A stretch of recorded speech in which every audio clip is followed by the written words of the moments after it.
तो आज मैं मुन्ना ठाकुर आज बात करेंगे 10th क्लास का जो आपका थर्ड चैप्टर है। कौन सा थर्ड चैप्टर है क्या आपको पता है कि नहीं? नहीं पता है तो बहुत बड़ा गलती कर रहे हैं, और आपको पता भी होना चाहिए।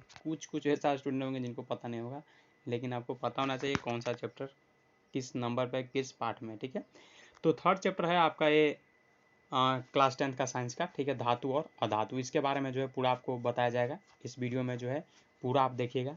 बस आपको सिर्फ यही करना है कि आप अगर कहीं अच्छा जगह पर अगर बढ़ जाते हैं तो बहुत बेस्ट है, क्योंकि आपको किसी प्रकार का दिक्कत नहीं होना चाहिए। सिर्फ मेरा आवाज़ सुनाई देना चाहिए आपको, और बुक और अगर पेंसिल लेकर के बढ़ते हैं तो और भी बेस्ट रहेगा। ठीक है, तो एक ही वीडियो में जो है इसको कंप्लीट करेंगे। ठीक है, और आप उसके साथ जो टिक के साथ साथ जो है याद भी कर लीजिएगा कौन कौन इंपॉर्टेंट है, उसको जो है आपको माइंड में सेटअप करके रखना होगा। ठीक है, तो चलिए ज़्यादा समय को न वेस्ट करते हुए, जैसा कि आपको पता है कि हम लोग जो है कुछ एक स्टूडेंट बोले कि आप जो है 10th क्लास का ज़्यादा नहीं किताब पढ़ाइएगा चाहे नहीं, लेकिन आप कम से कम इतना तो बता सकते हैं कि कौन कौन इंपॉर्टेंट लगता है एग्जाम के पॉइंट ऑफ व्यू से।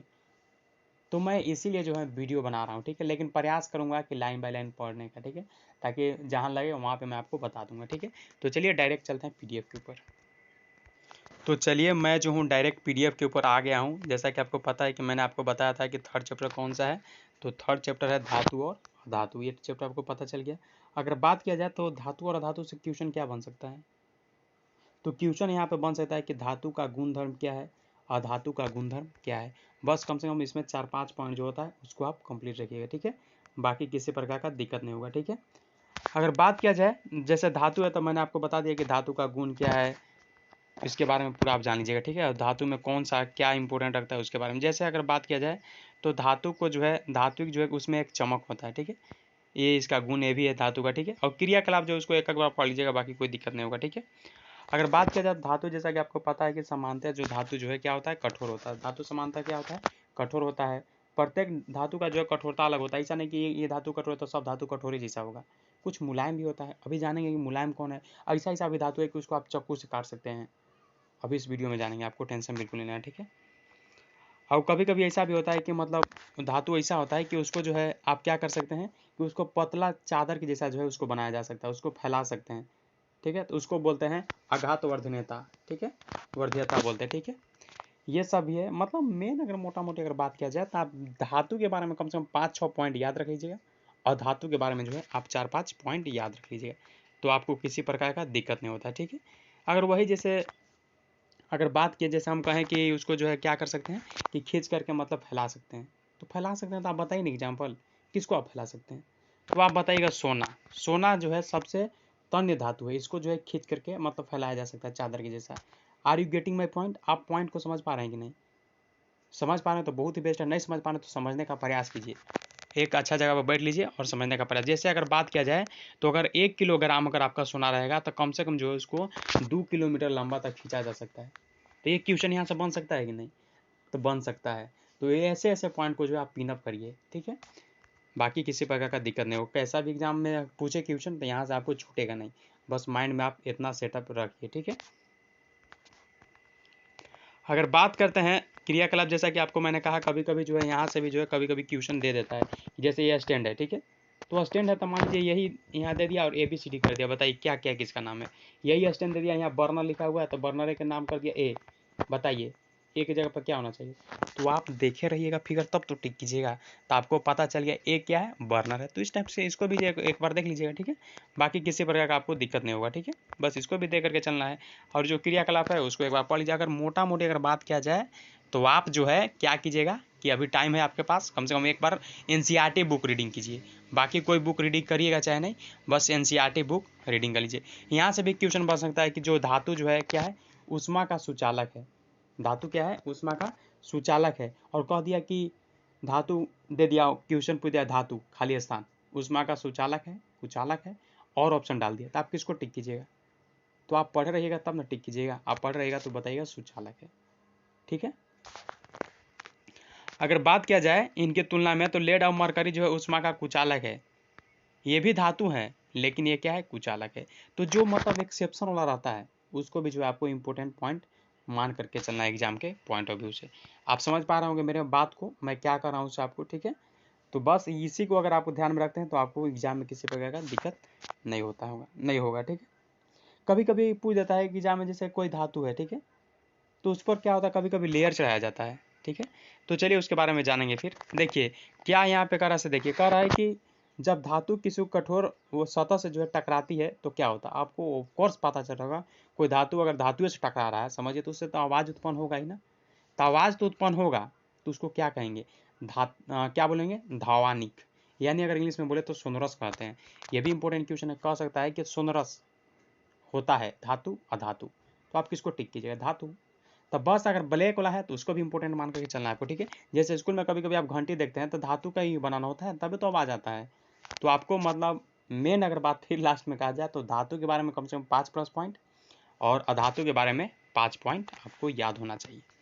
और एक्सेप्शन वाला उसको तो याद रखना ही चाहिए, कैश कभी कभी एक्सेप्शन वाला से पूछ जाता है एग्जाम में, तो एक्सेप्शन वाला भी जानेंगे और टेंशन नहीं लेना है। ठीक है, तो अगर अधातु के बारे में बताया जाए तो क्या होगा, तो अधातु के बारे में अगर बात किया जाए तो जैसे अगर देखा जाए तो आपका जो है अधातु की संख्या जो है कम है, जैसे कार्बन हो गया, सल्फर, आयोडीन, ऑक्सीजन, हाइड्रोजन आदि सब क्या है, अधातु का ही तो उदाहरण है।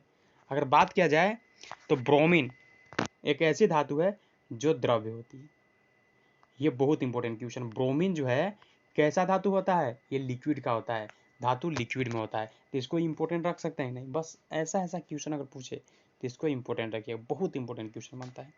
ठीक है, याद रखिए, याद हो जाएगा कि नहीं, याद करिएगा कि ब्रोमीन एक ऐसी धातु है जो द्रव्य होती है। इसके अलावा सारे धातु सारे अधातु है या तो ठोस रहेगा या गैस रहेगा। माइंड में इतना सेट रखिए कि ब्रोमीन जो है ये सिर्फ लिक्विड में रहेगा, बाकी जितना अधिकतर जो अधातुएं हैं वो क्या रहेगा, या तो गैस में रहेगा या तो ठोस में रहेगा। ठीक है, are you getting my point. ठीक है, आप मेरे पॉइंट को समझ पा रहे होंगे।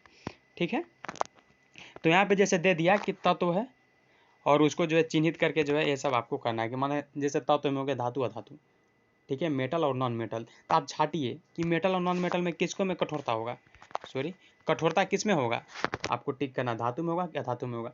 वो आघात क्या है, आघात वर्धनता किस में होगा तो बताना, तन्यता किस में होगा, सुचालक और कुचालक कौन है विद्युत का, तो आपको तो मेटल पता चल गया और नॉन मेटल नहीं है। तो यही सब जो इसको भी आप कर लीजिए, तो यहीं से समझिए ना कि 5 पॉइंट आपको मिल गया। यहीं अगर आप यही कर लेते हैं तो आपको 5 पॉइंट मिल गया धातु के बारे में, धातु के बारे में क्या है। ठीक है, अगर बात करते हैं अगर इसके बारे में नेक्स्ट, तो आपके अगर इम्पोर्टेंट क्वेश्चन अगर एग्जाम के पॉइंट ऑफ व्यू से अगर देखा जाए तो मरकरी को छोड़ के बाकी जितना भी है वो क्या धातु जो है सब जितना है सब क्या में पाया जाता है, ठोस में पाया जाता है। ठीक है, आपने देखा होगा कि गलनायक अधिक होता है, लेकिन गैलियम और सीजियम का गलनायक बहुत कम होता है धातु में। गैलियम और सीजियम का धातु में क्या होता है, गलनायक कम होता है, मतलब बहुत लेट से जो है क्या होता है, पसीजता है। ठीक है, यदि आप अपनी हथेली पर जो है इन दोनों धातुओं को रखेंगे तो पिघलने लगेगी। मैंने आपको क्या बताया, गलनायक अधिक होता है, मैंने यहाँ पे कम बताया। लेकिन अगर बात किया जाए जैसे आपका मरकरी है, एक बार फिर से देखिए, मरकरी को छोड़कर सारी धातुएं जो है कमरे के तापमान जो है ताप पर जो है ठोस अवस्था में पाया जाता है। क्रियाकलाप 3.5 में देखिए, यहाँ पे देखिए क्रियाकलाप हो दिया होगा 3.5, मैंने क्रियाकलाप को छोड़ दिया था आपके ऊपर। ठीक है,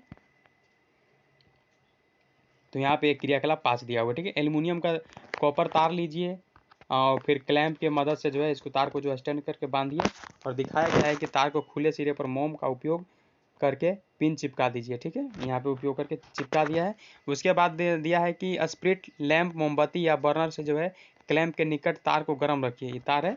ठीक है, इसको गर्म रखने के लिए कह रहा है, अपने प्रक्षेपण को लिखिए और क्या होता है उसके बारे में बताना, क्रियाकलाप के बारे में। ठीक है, तो यहाँ पे देखिए आप, मैं कहाँ पे था, तो यहाँ पे देखिए आप कि मरकरी को छोड़कर जितना, देखिए इंपॉर्टेंट क्वेश्चन यहाँ से बनता है कि मरकरी के छोड़ करके जो है सारे धातु जो है, सारे जो मेटल है वो क्या है, ताप पर जो है ठोस अवस्था में पाई जाती है।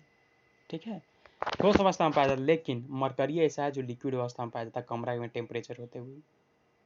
ठीक है, बस इसको इंपॉर्टेंट रखिए, एग्जाम के पॉइंट ऑफ व्यू जबरदस्त बनता है। ठीक है, अगर बात किया जाए तो आपने देखा होगा कि धातु जो है क्या है, गलनायक अधिक होता है, धातुओं का गलनायक क्या होता है, अधिक होता है, लेकिन गैलियम और सीजियम में एक ऐसा मतलब गलनायक इसका जो बहुत कम है।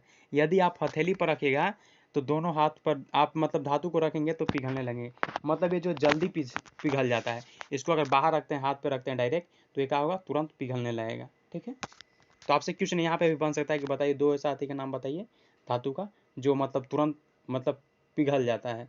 तो आप किसको बताइए? तो ये दोनों का नाम बताइए, किसका किसका नाम बताइएगा? तो बताइएगा गैलियम और सीजियम का। ठीक है। अगर बात किया जाए तो आयोडीन जो है अधातु है। आयोडीन क्या है? अधातु है, लेकिन चमकीला होता है। आपको पता है, अगर आप याद किए होंगे 5 प्रॉपर्टी मेटल और नॉन मेटल यानी धातु और अधातु के बारे में, तो आपको पता होगा कि धातु क्या होता है? चमकीला। लेकिन आयोडीन क्या है? आयोडीन एक अधातु है। आयोडीन क्या है? अधातु है, लेकिन अधातु होते भी ये चमकीला है।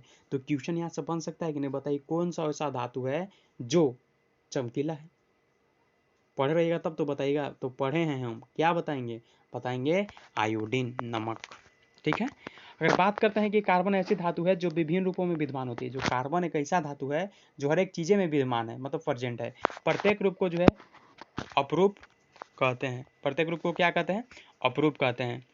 जैसे अगर बात किया जाए तो डायमंड, डायमंड के अगर बारे में बात किया जाए तो कार्बन का एक अपरूप है।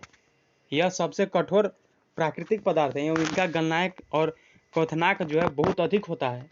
कार्बन का एक अन्य रूप ग्रेफाइट है, ये विद्युत का कुचालक है। देखिए ये जो है आपका ग्रेफाइट, एक विद्युत का कुचालक है। समझ में आया? आपसे क्यों क्वेश्चन पूछ सकता है कि बताइए कि सबसे कठोर पदार्थ कौन सा है, तो आप क्या बताइएगा? आपको बताना है डायमंड। डायमंड करने का मतलब हीरा जो है। ठीक है। तो आपको पता चल गया कि नहीं? तो पता आपको चल गया। ठीक है। ऐसे एग्जाम में इतना इजी नहीं पूछेगा, लेकिन आपको याद होना चाहिए। ठीक है। अब देखिए, अब बहुत इंपॉर्टेंट क्वेश्चन है। जैसे लिथियम है, सोडियम है, पोटासियम है, ये सब इतना मुलायम होता है कि इसको जो हम लोग क्या कर सकते हैं? चाकू से काट सकते हैं। इनका घनत्व और गलनांक कम होता है। तत्वों को उनको रासायनिक गुणधर्मों पर अधिक स्पष्टता से जो है इनको अधातुओं में वर्गीकृत किया जाता है। ये जो है क्षारीय होते हैं। कौन कौन? लिथियम और सोडियम, पोटासियम इतना मुलायम होता है कि इनको जो चाकू से भी काट सकते हैं। ठीक है। अगर बात किया जाए तो इनका जो क्या बोलते बॉइलिंग पॉइंट है, मेल्टिंग पॉइंट जो है इसका क्या होता है? बहुत कम होता है। और इनको जो है हम कह सकते हैं, इनको जो है रासायनिक गुण यानी केमिकली जो प्रॉपर्टीज होता है उसके आधार पर अगर इसको बात किया जाए तो धातुओं एवं अधातुओं में जो है इसको वर्गित किया जाता है। धातु और अधातु दोनों में जो है इसको डिवाइड किया जाता है, बांटा जाता है। ठीक है। बाकी क्रियाकलाप जो इसको देख लीजिएगा। ठीक है। हाँ, अब यहाँ पे हम लोग आ गए, क्या चीज़ है? तो यहाँ पे आपको दिख रहा होगा कि प्रश्न यहाँ पे दिख रहा है। ठीक है। तो प्रश्न आपसे यहाँ पे देखिए पूछ दिया कि बताइए चाकू से आसानी से किसको काट सकते हैं। तो आप यहाँ पे पढ़े ना, यहाँ देखिए आप यहाँ पे क्या पढ़ें? तो यहाँ पे देखिए, थोड़ा सा मैं इसको जूम करूँगा कि क्षारीय धातु लिथियम और क्या है? सोडियम, पोटासियम इतने मुलायम होते हैं कि इनको चाकू से काट सकते हैं। तो आप क्या बताएगा? डायरेक्ट आप बताइए लिथियम, सोडियम, पोटासियम, इसी को ना हम लोग चाकू से काट सकते हैं, बस इसको बता दीजिएगा। ठीक है। बस तो इसका मतलब हम लोग को क्या चलता है यहाँ से। और यहाँ पे देखिए कमरे के ताप पर जो है द्रव्य होता है, कौन सा ऐसा धातु है? तो आप किसको बताइए? आपको डायरेक्ट बताना मरकरी। आप पढ़े हुए थे अभी। अभी जैसे यहाँ पे देखिए मैंने आपको बताया था, यहाँ पे देखिए शायद यहाँ फर्स्ट में मरकरी के छोड़कर सारी धातुएं जो है कमरे के ताप पर जो ठोस होता है, ठोस पाया जाता है, लेकिन मरकरी जो है सिर्फ लिक्विड में कह सकते हैं पाया जाता है। ठीक है। द्रव्य होता है। आपको पता चल गया। ऊष्मा के सबसे अच्छी चालक कौन होता है? ऊष्मा के सबसे अच्छी कुचालक कौन होता है? चालक मतलब अच्छा जिसमें इलेक्ट्रिसिटी पास हो। ऊष्मा का कुचालक कौन है? मतलब जिसमें टेम्परेचर ऐसे पास हो। चालक मतलब, ठीक है, सुचालक भी रहेगा तब, अगर कुचालक रहेगा तो मतलब नहीं पास होगा। ठीक है। फिर कहा आघातवर्धन या तन्य का अर्थ बताइए। तो इसका मतलब आपको पता होगा। ठीक है। तन्य का मतलब क्या होता है? यहाँ पे देखिए आपको क्लियर वे में दिखा दूंगा ताकि आपको किसी प्रकार का दिक्कत ना हो, झंझट से अच्छा रहेगा। कहाँ गया? आघातवर्धनता मतलब होता है, तन्य का मतलब वही होता है जिसको मतलब हम लोग खींच सकते हैं। तो मेटल ना था यहाँ पे देखिए, यहाँ पे देखिए किसी प्रकार का आपको डाउट ना रहे। ठीक है। और वो जो अगर तो इसका मतलब क्या था? यहाँ पे देखिए जो तन्यता था इसका मतलब क्या था कि जो पतले तार के रूप में जो खींचने का जो क्षमता है उसको तन्यता कहा जाता है। और जो पीट कर और पतली चादर बनाया जाता है उसे क्या कहते हैं? आघात वर्धनीयता। मतलब इसको फैलाया जाता है, इसको खींचा जाता है। इतना दिमाग में आपको सेटअप हो गया? चलिए बहुत बेस्ट। डायरेक्ट मैं इसलिए दिखा रहा हूँ, मेरे को भी पता है, लेकिन वहाँ पे अगर आपको दिखाने से है कि थोड़ा सा आपको जो है किसी प्रकार का दिक्कत नहीं होगा। ठीक है। चलिए तो अब हम लोग आ गए कि धातु का रासायनिक गुणधर्म क्या है, यानी मेटल का जो है केमिकल प्रॉपर्टीज़ क्या है, ठीक है।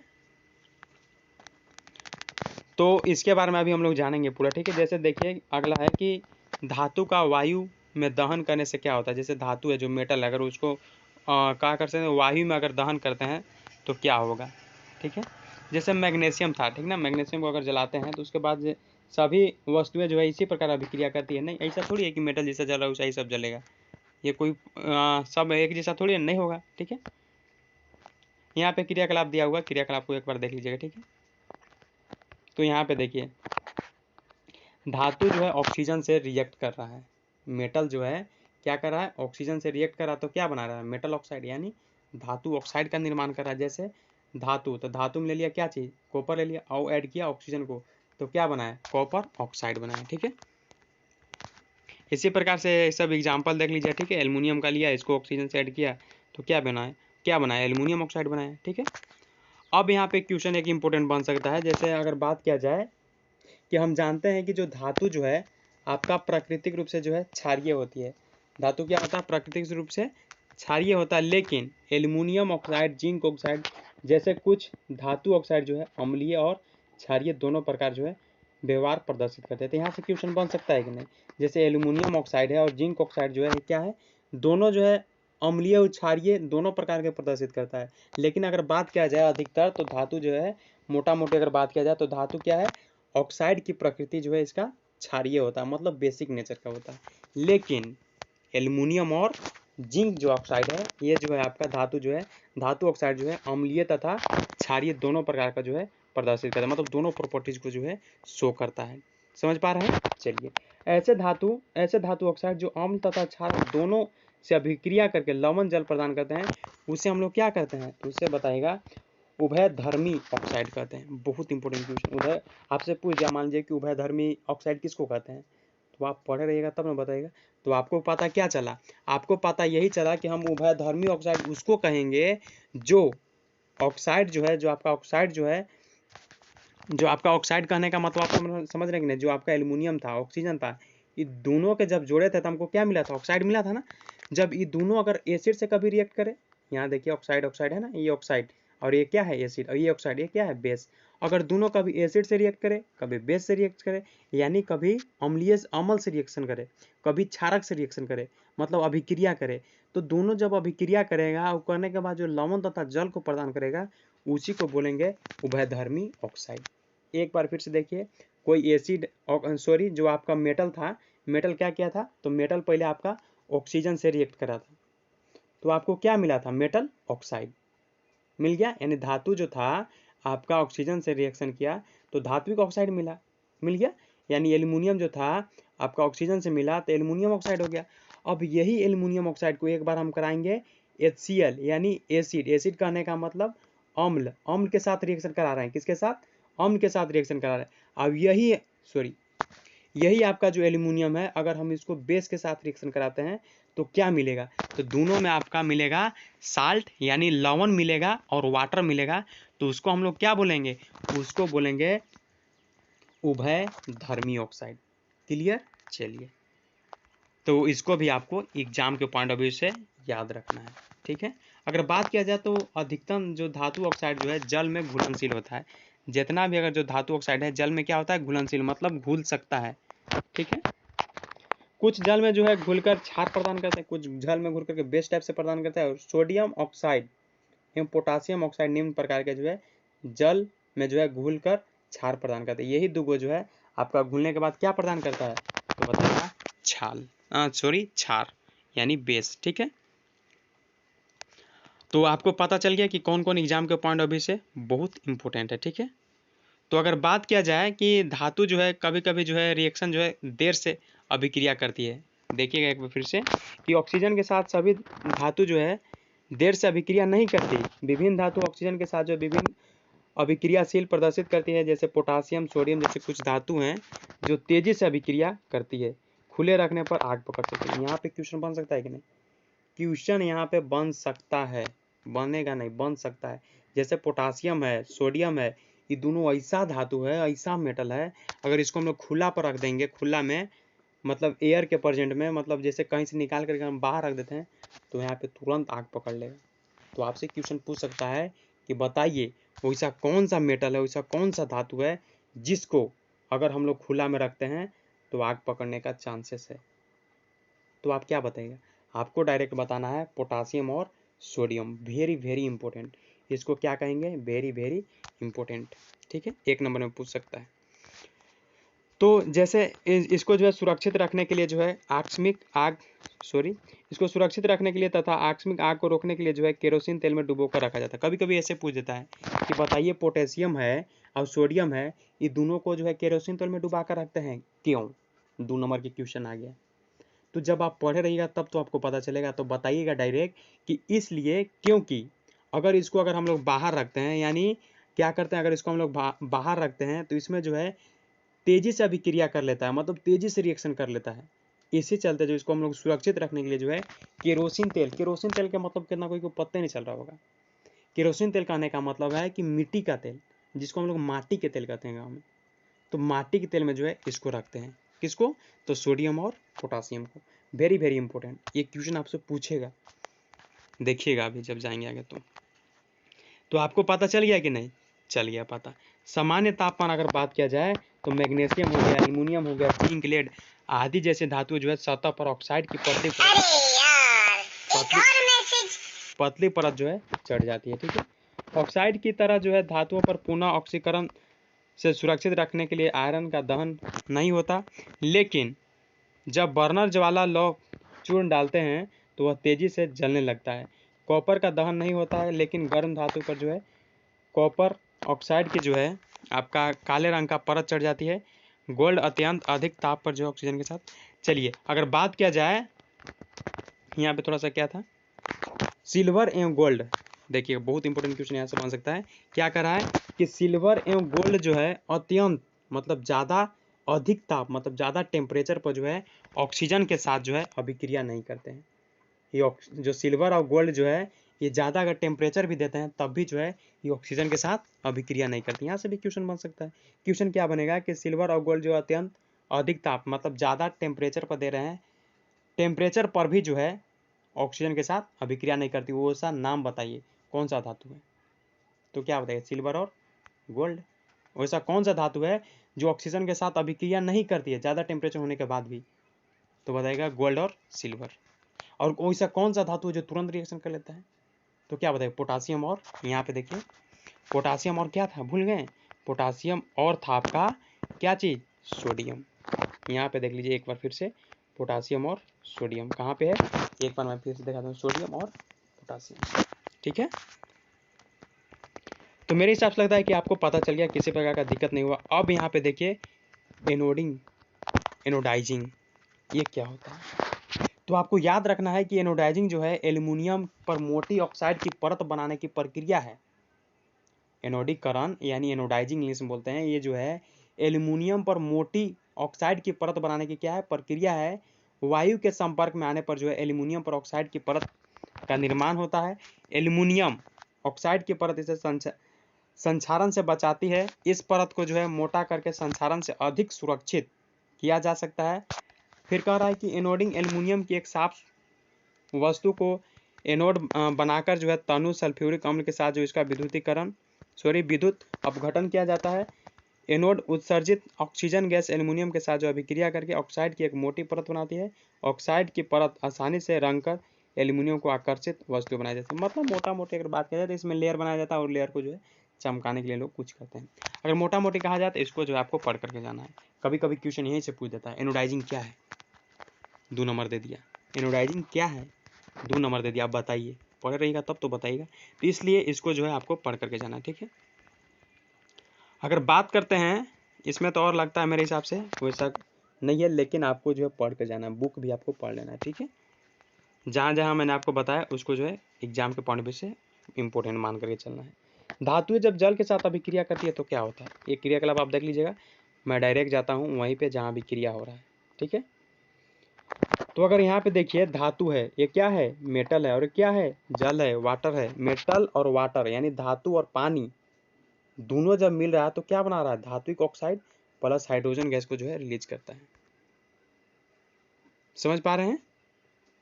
जो धातु जो है जल में घुलनशील है, मेटल जो है क्या जल में घुलनशील है, जल में घुलकर जो है धातु ऑक्साइड प्रदान करते हैं, लेकिन सभी धातु जो है जल के साथ अभिक्रिया नहीं करते।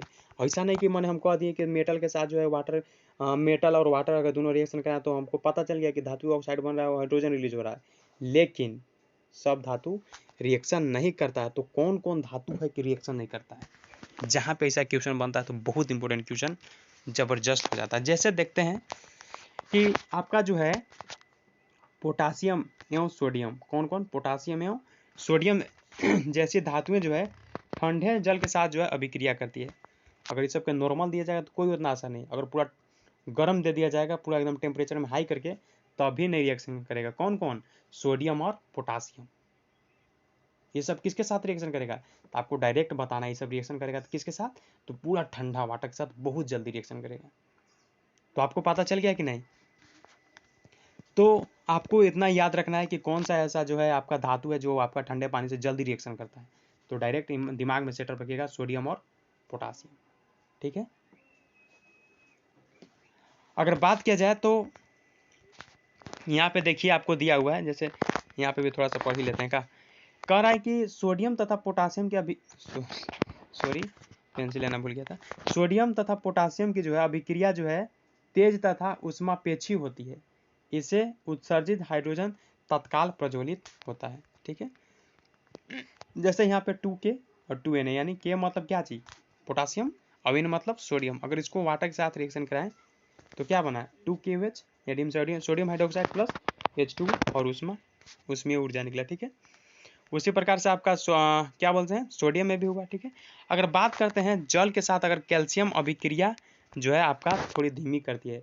जल के साथ आपसे क्वेश्चन तो पूछ दिया कि मान लीजिए कौन कौन ऐसा है जो आपका जल्दी में जो रिएक्शन तो करता है लेकिन ठंडे पानी से करता है, कौन ऐसा मेटल है? तो क्या बताएगा? आपको बताना है सोडियम बताना है, और क्या बताएगा? सॉरी सोडियम के लिए ये नहीं होगा, सोडियम के लिए Na बताना है और पोटासियम के लिए K बताना है। ये दोनों जो है ठंडे पानी से रिएक्शन करता है। अगर वही क्वेश्चन पूछ दिया कि ऐसा बताइए जो आपका जो है लेट से मतलब थोड़ा धीमे करता है रिएक्शन, कौन सा ऐसा मेटल है? तो आप क्या बताएगा? आपको बताना है के मतलब कैल्शियम नहीं, Ca। क्या? Ca आपको बताना है। ठीक है। कैल्शियम जो है अभिक्रिया करता है लेकिन थोड़ा धीमे करता है। ठीक है। यहाँ जो उत्सर्जित ऊष्मा जो है हाइड्रोजन के प्रज्वलित होने के लिए जो है पर्याप्त नहीं है। चलिए बस एक बार इसको देख लीजिएगा क्या है क्या नहीं। ठीक है। बाकी मेरे हिसाब से लगता है कि आपको पता चल गया। ठीक है। मैंने आपको जो बताया आपको इम्पोर्टेंट लगा होगा एग्जाम के पॉइंट ऑफ व्यू से। अगर बात करते हैं कि क्यों अभी, ये तो हो गया। यहाँ बात करते हैं कि मैग्नीशियम जो है शीतल जल के साथ अभिक्रिया नहीं करती है।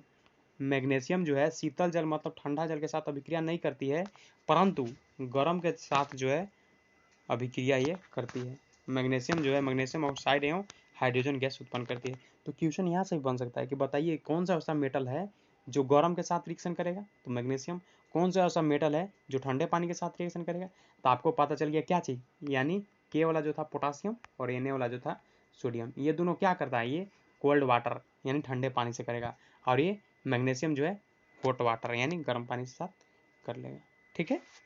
तो यहाँ से क्वेश्चन एक नंबर के बन गया कि नहीं? बन गया। ठीक है। तो इसको जो है एग्जाम के पॉइंट ऑफ व्यू से क्वेश्चन इंपोर्टेंट मानना है। ठीक है। अगर थोड़ा सा यहाँ पे देख लिया जाए कि हाइड्रोजन गैस जो है बिल्कुल मैग्नीशियम धातु की सतह जो है चिपक जाता है। हाइड्रोजन जो गैस है, गैस के जैसा जो है बुलबुले जो है मैग्नीशियम धातु की सतह पर क्या होता है? चिपक जाता है, अतः यह तैरना भी प्रारंभ कर देता है, मतलब तैरना भी जो है शुरू कर देता है। अब देखिए यहाँ पे थोड़ा सा इंपॉर्टेंट है कि एल्यूमिनियम, आयरन तथा जिंक जैसी धातु न तो शीतल जल के साथ और न ही गर्म जल के साथ अभिक्रिया करती है। तो क्वेश्चन ये बन गया कि नहीं कि बताइए वो 3 गो मेटल बताइए कि जो ना ही ठंडा जल से करता है रिएक्शन और ना ही गर्म जल के साथ करता है। तो आप पढ़े रहिएगा तब ना बताइएगा। तो आपको क्या बताना है? बताना है एगो एल्यूमिनियम है, एगो आयरन है और एगो जिंक है। ये तीनों धातु जो है ना शीतल जल के साथ करता है और ना गर्म के जल के साथ करता है। चाहे आपसे क्वेश्चन दे दिया कि ना हॉट वाटर और ना ही कोल्ड वाटर के साथ रिएक्शन करती है, 3 गो वहाँ पे एग्जाम्पल दे दिया, 4 गो ऑप्शन दिया है, वहाँ पे 3-3 गो मतलब पेयर बना के दिया हुआ। तो यहाँ जहाँ पे अगर आपको ऐसा दिखे डायरेक्ट टिक करना, आँख बंद करके नहीं, आँख खोल करके। ठीक है।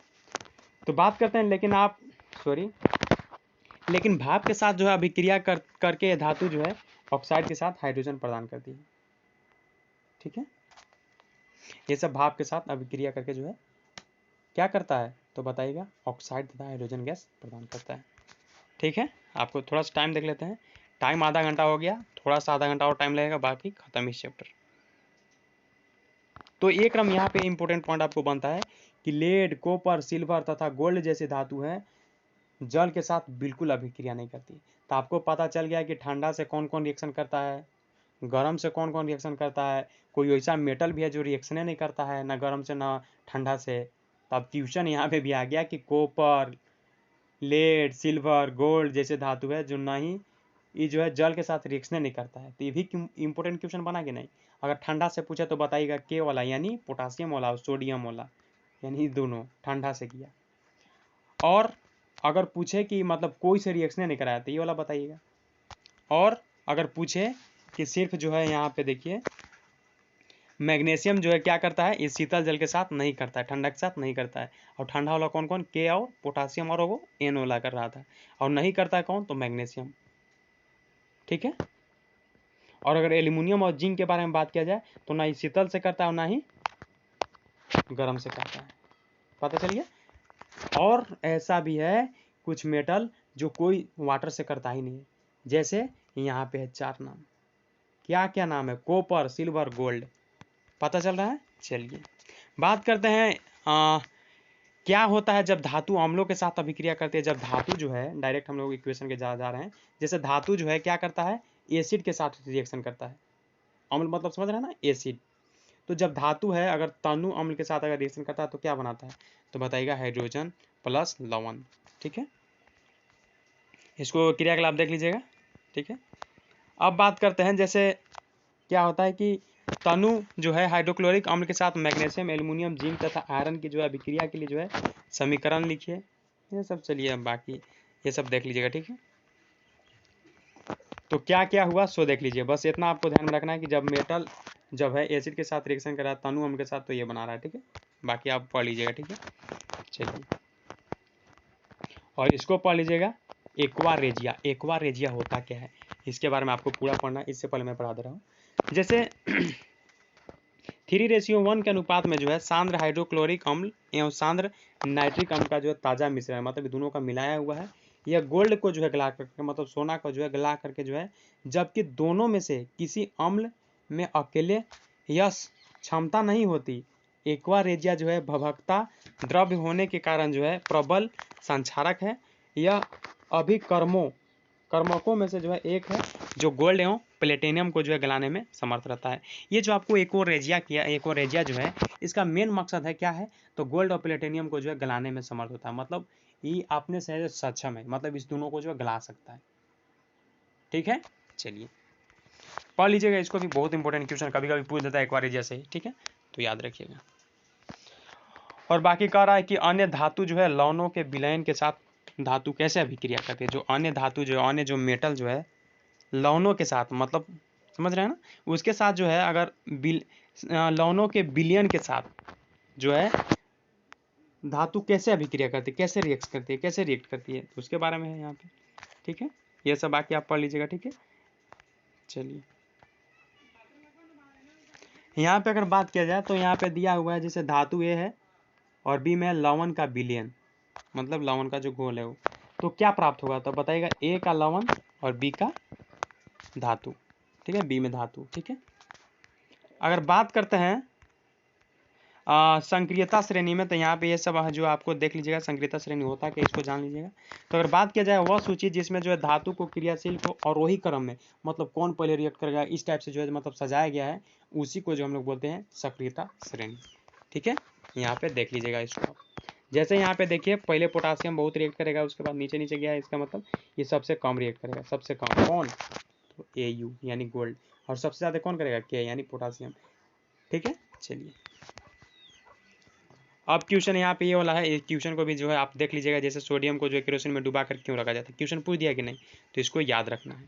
तो ये सब क्वेश्चन को जो है आपको मतलब एग्जाम में एक बार करके जाइएगा। ठीक है, चलिए बात करते हैं ये सब जो मैंने आपको बताया ना, ये सब क्वेश्चन जो है एक बार कर लीजिएगा। ठीक है, बाकी कोई दिक्कत होता है तो डायरेक्ट कमेंट कीजिएगा। ठीक है, अब कह रहा है कि धातु और धातु कैसे अभिक्रिया करती है, मेटल और नॉन मेटल जो है अभिक्रिया करता है, कैसे करता है, ये सब पढ़ लीजिएगा। देखते हैं यहाँ पे इक्वेशन कुछ दिया होगा।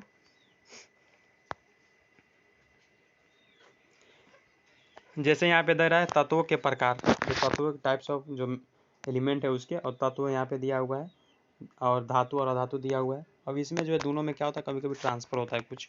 यहाँ पे जैसे देखिए, जैसे सोडियम यानी इसका हुआ 11, ठीक है। अगर बात किया जाए, अगर वही आपका क्लोरीन का, तो इसका होता है आपका 17, ठीक है। तो यहाँ पे अगर बात किया जाए तो जो आपका सोडियम है, तो सोडियम का परमाणु संख्या कितना है, तो आपको पता है 11 है। सोडियम का परमाणु संख्या 11 है और इसका जो है 17 है क्लोरीन का। तो दोनों जो है आपस में रिएक्शन करेगा। जैसे जैसे इसमें क्या हुआ था कि सोडियम का जो था कितना था, 11, मतलब एक बेसी था, तो इसको डॉट से कर दिया। अब बाकी इसको जो है 17 था, यानी 7 को था, तो 7 को क्रॉस, ऐसा नहीं है कि खाली क्लोरीन में ऐसे डॉट कर सकते हैं क्रॉस टाइप से, और सोडियम में, ये ऐसा आपको पहचानने के लिए, आपको मन है तो आप एन लिखिए ऐसे और कर दीजिए आप ये वाला से, और बाकी जो आपका क्लोरीन है इसको डॉट डॉट से जो भी करना कर लीजिए, कोई दिक्कत नहीं। बस आपको समझने के लिए किया गया। तो यहाँ से जब ये जो 7 गो है आपका क्लोरीन 7 गो, इसका सोडियम जो है, इसको मेघ है, अगर ये वाला दे देगा तो भी अपना स्टेबल हो जाएगा, अगर इसको अगर मिल जाएगा तो भी अपना खुश हो जाएगा। तो इसीलिए जो है दोनों मेटल और नॉन मेटल जो है दोनों रिएक्शन करा और अपना जो है बना लेते हैं NaCl, ठीक है। तो एक प्रकार का जो है आयनिक यौगिक मैग्नीशियम क्लोराइड का निर्माण क्षेत्र में जो है इतना ये भी है, उसी प्रकार से किया हुआ है, ठीक है। चलिए, जैसे यहाँ पे देखिए जो मैग्नीशियम है, इसमें जो है 2 गो मतलब ज़्यादा हो जा रहा है, ठीक है। तो आपको पता है कि मैग्नीशियम का कितना परमाणु संख्या, नहीं पता है तो अभी से थोड़ा बहुत याद कर लीजिएगा, कम से कम 20-25 याद कर लीजिएगा तो बहुत है। जैसे यहाँ पे मैग्नीशियम का कितना है 12, तो इसको कैसा बनेगा, इसको आपका 2 8 2 के बनेगा, तो 2 8 2 के बनेगा, तो M, और यहाँ पे 2 गो बिंदु ले लिया, M ले लिया, Mg ले लिया, और 2 गो बिंदु ले लिया, और क्लोरीन का कितना है 17 है, सॉरी, तो उसका कैसे बनेगा 2 8 7, मतलब Cl2 2 गो है, मैग्नीशियम भी 2 गो है, ठीक है। तो इसको मतलब तोड़ा, तो यहाँ पे 2 डॉट लिया, उसके बाद क्या किया, इसको एगो दे दिया क्लोरीन और एगो इसको दे दिया क्लोरीन को, तो कितना, ये भी अपना ऑक्टेट पूरा कर लिया। तो कहने का मतलब ये है कि अपना ऑक्टेट को पूरा कर दे, जिसको मतलब स्टेबल जितना में होना है उतना में आप लोग कर करके अपना कर लेते हैं, स्टेबल हो जाते हैं। जैसे इसको पास 2 गो बेसी था, अगर ये दे देता तो दोनों स्टेबल हो गया क्लोरीन, ठीक है। Cl2 था और Mg था, ठीक ना। चलिए, बस यही, इसको भी करने एक बार सीख जाइएगा तो बहुत ही बेस्ट है। अगर बात करते हैं कि आयोनिक यौगिक के गुण, जो आपका गुणधर्म क्या होता है उसके बारे में, ठीक है। तो यहाँ पे देखिए आयोनिक यौगिक है, गलनायक है और कथनायक, मतलब कितना में सब गलेगा, कितना में सब आपका जो है टेम्परेचर पर हाई होगा, इस टाइप से, ठीक है। तो इसको देख लीजिएगा, ऐसे एग्जाम में पूछता नहीं है, लेकिन एक बार देख लीजिएगा, ठीक है। अगर बात करते हैं कि आयोनिक यौगिकों का जो है निम्न सामान्य गुणधर्म पर ध्यान दीजिए, ध्यान देना होगा, ये सब आपका गुणधर्म है, ये सब आपको पढ़ लेना होगा, ठीक है। घुलनशीलता क्या होता है ये सब आपको देख लीजिएगा, ठीक है। विद्युत चालकता क्या है, ये सब, ठीक है, बाकी ये पढ़ लीजिएगा। अब बात करते हैं धातु की प्राप्ति, धातु का प्राप्ति कैसे होता है, तो यहाँ से भी क्वेश्चन एग्जाम में बनता है, ठीक है। तो यहाँ से भी जो है आपका क्वेश्चन बनता है, जैसे धातु की प्राप्ति कैसे हुआ, ऐसे उतना क्वेश्चन है, लेकिन यहाँ से भी आपको पढ़ लेना चाहिए थोड़ा सा जानकारी के लिए। जैसे पृथ्वी के भूपर्पट्टी जो है धातु का मुख्य स्रोत है, जो पृथ्वी है उसका जो भूपर्पट्टी है धातु का क्या है, मुख्य स्रोत है। समुद्र जल से भी जो है सोडियम क्लोराइड, मैग्नीशियम क्लोराइड आदि जैसे कुछ विलीय लवण जो उपस्थित होते हैं। पृथ्वी की भूपर्पट्टी में जो है प्राकृतिक रूप से पाए जाने वाले, या कह सकते हैं तत्व या यौगिकों को जो है खनिज कहते हैं। खनिज किसे कहते हैं ऐसे पूछेगा नहीं, लेकिन आप जान लीजिएगा, ठीक है। लेकिन अयस्क पूछने का चांस ज़्यादा रहता है कि अयस्क कहते किसको हैं। तो कुछ स्थानों पर जो है खनिजों में क्या होता है कि विशेष धातु जो है काफ़ी मात्रा में मिलता है, ठीक है, जिसको निकालने के बाद जो लाभकारी होता है, इसी को तो हम लोग अयस्क कहते हैं, शायद इंग्लिश में और बोलते हैं, ठीक है। और तो धातु का निष्कर्षण क्या है उसके बारे में आप लोग देख लीजिएगा, ठीक है। बाकी मेरे हिसाब से लगता है कि शायद आज ये वाला आप देख लीजिएगा, ठीक है। किसी अयस्क क्या है, इसका संद्रण हुआ, उसके बाद इसको जो है तीन पार्ट में बांटा गया। उच्च अभिक्रियाशील धातुओं में बांटा गया, मध्य अभिक्रियाशील धातु, निम्न अभिक्रियाशील में। तो आपका उच्च में क्या हो गया, उच्च में आपका गलित धातु का विद्युत अपघटन हो गया, जैसे शुद्ध धातु हो गया। फिर इसको तो आपका हो गया कार्बोनेट अयस्क और इसका सल्फर अयस्क, ठीक है। ये सब देख लीजिएगा, ठीक है। अब देखिए अयस्कों का समृद्धिकरण, ये क्या हुआ उसके बारे में थोड़ा सा हम पढ़ लेते हैं, उसके बाद मेरे हिसाब लगता है कि आज चैप्टर खत्म हो ही जाएगा 5 मिनट में। बहुत बड़ा लग रहा है लेकिन चैप्टर जी, चलिए ख़त्म हो जाएगा। टाइम कितना हो गया, टाइम 39, मतलब 1 घंटा का मोटा मोटी टाइम लेंगे। उसके बाद इस चैप्टर को फिनिश अप कर देंगे, ठीक है। तो धातुओं का परिष्करण यहाँ तो नहीं थे ना, शायद यहाँ पे नहीं थे, कहाँ चले गए, यहाँ पे थे। अयस्कों का जो है समृद्धिकरण क्या होता है, यहाँ पे से गेंगू क्या है, ठीक है, ये क्या है आपको पता नहीं। तो पृथ्वी से खनिज अयस्कों में जो है मिट्टी का रेत आदि जैसे कई अशुद्धियाँ जिन्हें गेंगू कहते हैं। जो आपका पृथ्वी से जो है खनिज मतलब जो कुछ भी निकाले, जो आपका मतलब अशुद्धि चीज़ है, उसी को तो गेंगू बोलते हैं, यानी इंग्लिश में गेंगू, हिंदी में गैंग, ठीक है। तो ये आपको पता चल गया, ठीक है, इसको मतलब आप जान के रखिएगा, ठीक है, क्या होता है इसमें। अगर बात किया जाए नेक्स्ट आपका है कि संक्रियता श्रेणी के नीचे जो आने वाली धातु है उसका निष्कर्षण यहाँ पे दिया हुआ होगा, ठीक है। जैसे यहाँ पे देखिए कि संक्रियता श्रेणी के नीचे आने वाले जो है धातु जो है काफ़ी अनभिक्रिय होती है। इन धातुओं को जो है ऑक्साइड के अलावा जो है यहाँ पे गर्म करने से जो है धातु प्राप्त किया जाता है। उदाहरण के लिए देखा जाए तो सिनाबार यानी HGS। तो अगर बात किया जाए कि जो धातुओं को जो है आपका श्रेणियों में नीचे आने वाले धातु जो है अनभिक्रिय होती है, जैसे इन धातुओं को जो है ऑक्साइड को केवल गर्म करने से जो है धातु प्राप्त हो जाता है।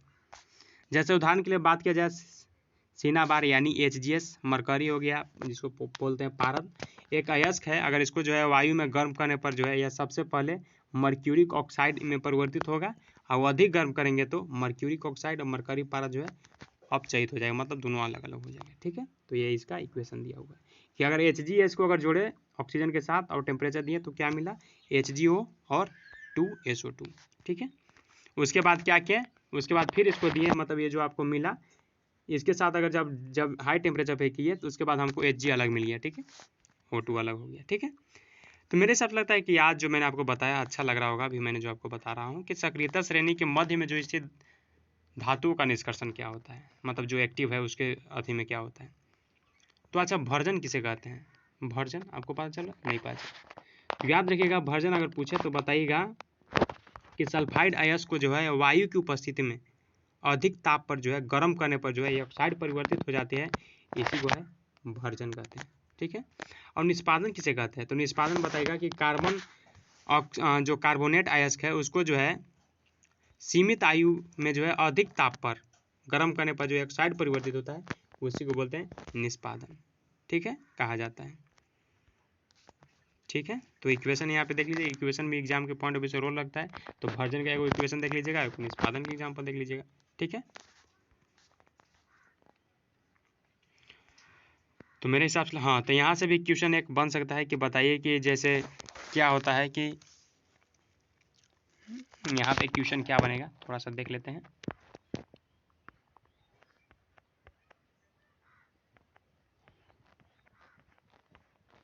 जैसे यहाँ से क्वेश्चन बन सकता है कि बताइए कि थर्मिट अभिक्रिया क्या है,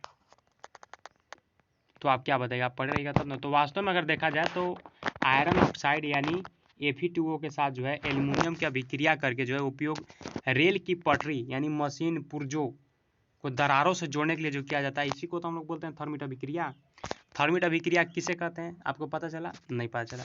अगर देखा जाए तो जो Fe2O3 के साथ जो है एल्युमिनियम की अभिक्रिया करके क्या किया जाता है, इसका उपयोग करके क्या किया जाता है, तो रेल का जो पटरी होता है ना उसको जोड़ने, यानी जो दरार जैसे कभी पड़ जाता है ना उसको जोड़ने के लिए जो अभिक्रिया करते हैं उसको बोलते हैं थर्मिट अभिक्रिया। बहुत बहुत इंपॉर्टेंट क्वेश्चन, इसको याद रख लीजिए। और ये इक्वेशन यानी Fe2O3 + 2Al को जोड़े तो इसको हमको क्या प्राप्त हुआ, ये प्राप्त हुआ, ठीक है। तो बहुत इंपॉर्टेंट क्वेश्चन है, यहाँ से भी क्वेश्चन बनता है, ठीक है। टाइम आपका अभी 1 घंटा नहीं हुआ, लेकिन 1 घंटा से पहले आपको खत्म कर दिया जाएगा, टेंशन नहीं लेना है, ठीक है। सक्रियता श्रेणी में जो है सबसे ऊपर की स्थित धातुओं का जो निष्कर्षण, तो अभिक्रियाशील श्रेणी में जो है सबसे ऊपर धातुओं की अत्यंत अभिक्रियाशील होती है। इन्हें जो है कार्बन के साथ गर्म करके इनको यौगिक से प्राप्त नहीं किया जा सकता है। उदाहरण के लिए कार्बन के द्वारा सोडियम, मैग्नीशियम, कैल्शियम, एल्युमिनियम आदि को जो है ऑक्साइड का अपचयन कर इन्हें धातुक में परिवर्तित नहीं किया जा सकता है। इन धातुओं को जो है बंधुता कार्बन की अपेक्षा ऑक्सीजन के प्रति अधिक होती है। इन धातुओं को जो है विद्युत अपघटनीय अपचयन द्वारा प्राप्त किया जा सकता है। उदाहरण के लिए सोडियम, मैग्नीशियम, कैल्शियम, इनके गलित क्लोराइड विद्युत अपघटन प्राप्त किए। बाकी आप ये सब पढ़ लीजिएगा, ठीक है। खाली हमको टाइम वेस्ट ऐसा लग रहा है, लेकिन हम पढ़ लीजिएगा, ठीक है। तो यहाँ पे आपको पता चलेगा कि जैसे कैथोड पर जैसे क्या होता है, ये होता है, एनोड पर क्या होता है, सब, ठीक है। चलिए, धातु का परिष्करण क्या है, सब देख लीजिएगा, ठीक है। चलिए, अब एग्जाम के पॉइंट ऑफ व्यू से पूछा जाए तो एक क्वेश्चन मैं आपको बार बार बताता हूँ कि यहाँ से बहुत इंपॉर्टेंट रहता है। अब संक्षारण क्या है, संक्षारण बहुत इंपॉर्टेंट क्वेश्चन रोल लगता है एग्जाम में, तो इसको देख लीजिएगा, ठीक है। अगर बात किया जाए जंग होता क्या है, जंग कौन नहीं जानता है। तो जंग ऐसा कभी कभी होता है कि आप जैसे कोई मेटल रखे तो बाहर रख दिए, तो क्या होता है कि ऑक्सीजन से रिएक्शन करके एक परत बना लेते हैं, उसी को तो जंग कहते हैं, ठीक है। ये बाकी क्रियाकलाप आप देख लीजिएगा, ठीक है। चलिए, और संक्षारण से सुरक्षा मतलब जैसे क्या होता है, कभी कभी क्या होता है कि जैसे कोई भी मेटल रखें, क्या रखें, कभी कभी कोई हम लोग मेटल रखें तो उस पर क्या होता है कि ऑक्सीजन का लेयर चढ़ जाता है, तो लेयर चढ़ जाता है तो जंग लग गया, रस चढ़ गया तो जंग ही तो लग गया। तो इसको बचाने के लिए हम लोग क्या करेंगे, तो पेंट करिए, तेल लगाकर जो है, तेल लगाकर उसको रखिए, या ग्रीस लगाकर जो होता है ग्रीस उसको लगाइए, या जैसे पर यानी लोहे की वस्तुओं पर उसके जस्ते का जो परत होता है उसको चढ़ा दीजिए। ये सब चढ़ाने से जो आपको मतलब जो भी मेटल चीज़ है वो सब क्या रहेगा, सेफ्टी में रहेगा, किसी प्रकार का दिक्कत उसको नहीं होगा और बहुत दिन तक चलेगा भी। तो यहाँ से भी क्वेश्चन बनता है कि बताइए कि यश दे लेपन का जो है क्या मतलब है, क्वेश्चन यहाँ पे बन गया। तो बताइए कि लोहे एवं इस्पात से जंग से सुरक्षित रखने के लिए उन पर जो जस्ते का जिंक की पतली जो परत चढ़ाते हैं उसको क्या बोलते हैं, यश देलेपन, इसको याद रखिएगा। और क्वेश्चन ये पूछता है कि संक्षारण से सुरक्षा करने के लिए क्या क्या उपाय है, तो बता दीजिएगा ये पांचों, ठीक है। अब जैसे यहाँ पे आया मिश्र धातु, मिश्र धातु क्या है, वास्तव में अगर देखा जाए तो कोई अन्य पदार्थ जो है मिलाकर किसी भी धातु के गुणधर्म में बदला जा सकता है। यह पदार्थ धातु या धातु कुछ भी हो सकता है। दो या दो से अधिक धातुओं का सामग्री मिश्रण कहलाता है। ये तो कौन नहीं जानता है, सब कुछ जानते हैं, ठीक है। बाकी ये पढ़ लीजिएगा, ये जो है आपका जैसे पढ़ ही देता हूँ मैं कि जैसे शुद्ध सोने का जो है 24 कैरेट कहते हैं। शुद्ध सोना कैसे पता चलेगा, जब 24 कैरेट रहेगा तो शुद्ध सोना के नाम से जाना जाएगा, शुद्ध सोना जाएगा। ये काफ़ी नरम होता है, सॉरी पेन से नहीं लिखा, ये काफ़ी क्या होता है, नरम होता है, और इसीलिए जो है आभूषण बनाने के लिए यह उपयुक्त नहीं होता है। इसे कठोर बनाने के लिए जो इसमें चांदी या तांबा मिलाया जाता है। ये भारत में जो है अधिकांश आभूषण बनाने के लिए जो 22 कैरेट का सोना उपयोग किया जाता है। अगर बात किया जाए तो 22 कैरेट का सोना का ज़्यादा उपयोग किया जाता है आभूषण बनाने के लिए, ठीक है, जो गहना होता है सब, ठीक है। अगर बात किया जाए 22 इतना तो यूज किया जाता है। अगर बात किया जाए तो उसमें 2 भाग जो है शुद्ध सोने में जो है 2 भाग तांबा जो है चांदी मिलाया जाता है, तांबा और चांदी मिलाया जाता है। 22 जो है आपका प्योर सोना रहेगा, उसमें 2% जो है कह सकते हैं कि आपको क्या मिलाया जाएगा, तो आपको बताना है डायरेक्ट चांदी और तांबा, ठीक है। अच्छा, अमलगम क्या होता है, ये भी कभी कभी एग्जाम के पॉइंट ऑफ व्यू से इम्पोर्टेंट बन जाता है। तो बताइएगा कि यदि कोई एक धातु पारद या इसकी मिश्र धातु अमलगन कहलाते हैं। अमलगन क्या आता है, कोई एक धातु पारद है जो उसके मिश्र धातु मतलब आप समझे थे, जब दो चीज़ को मिलाया जाए, मेटल मेटल हो सकता है, नॉन मेटल भी हो सकता है, तो उसको जब मिलाएंगे तो उसको क्या बोलेंगे, अमलगम कहते हैं, ठीक है। शुद्ध धातु के जो है अपेक्षा उसके मिश्र धातु यानी विद्युत चालकता तथा गलनायक कम होता है। उदाहरण के लिए अगर बात किया जाए तो Cu यानी कॉपर एवं जिंक, मिश्र धातु पीतल तथा गर्म एवं आपका जो ताम्र एवं टीन हो गया, ठीक है। प्राचीन काल में ये भी कभी कभी पूछा तो नहीं है, लेकिन आप पढ़ लीजिएगा, ठीक है। तो मेरे हिसाब से लगता है, सॉरी जो बहुत ज़्यादा जूम हो गया, मेरे हिसाब से लगता है कि जो मैंने आपको बताया वो आप कंप्लीट हो गया आज का चैप्टर जो मैंने आपको बताया। कौन सा चैप्टर, थर्ड चैप्टर, धातु और अधातु। कितना कोई अभी वीडियो को देखेंगे तो वो तो भूल ही गए होंगे कौन सा चैप्टर भी था, लेकिन ऐसा नहीं करना है। एग्जाम के पॉइंट ऑफ व्यू से क्वेश्चन आता है यहाँ से, ठीक है। तो आपको इंपॉर्टेंट मानकर चलना, हर जो चैप्टर उसको इंपॉर्टेंट मानकर चलना है। तो यहाँ पे जो है आपने क्या पढ़ा ये सब पढ़ लीजिएगा, आपको लास्ट में पता चल जाएगा कि आपने क्या क्या पढ़ा है, थोड़ा सा रिवीजन भी आपको हो जाएगा, ठीक है। किसी प्रकार का दिक्कत होता है तो मैं बार बार कहता हूँ डायरेक्ट कमेंट करना आपको, ठीक है। तो और जो बाकी जो एक्सरसाइज कर लीजिएगा, एक्सरसाइज में भी अगर दिक्कत होगा तो डायरेक्ट कमेंट कीजिएगा, मैं बार बार कहता हूँ आपको। तो मिलते हैं एक फ्रेश वीडियो में, लेकिन अगर चैनल पर नए होंगे तो चैनल को सब्सक्राइब जरूर कर लीजिएगा ताकि मैं नेक्स्ट वीडियो बनाऊँ तो आपके पास पहुँचे। ये देखिए, मैं बता देना चाहता हूँ, एक मेरे सब्सक्राइबर थे शायद 2-in-1 गेमर करके था, उन्होंने मेरे को कमेंट किया कि सर जी ऐसा ऐसा बात है, आप अगर पढ़ा देते हैं तो बहुत ही बेस्ट रहता है। तभी जो है मैंने साइंस का स्टार्ट किया, ठीक है। तो आप लोग कमेंट करते रहिएगा ना, तो नेक्स्ट वीडियो बनाने के लिए जो है मुझको मोटिवेशन मिलता है अंदर से। तो आप लोग ऐसा काम करिएगा, और चैनल पर नए हो तो प्लीज़ सब्सक्राइब कर लीजिएगा। हमारे चैनल पर जो करंट अफेयर्स डेली मिलता है, ठीक है। तो मिलते हैं एक फ्रेश वीडियो में, तब तक के लिए keep study and keep writing and more learn, ठीक है। Thank you so much.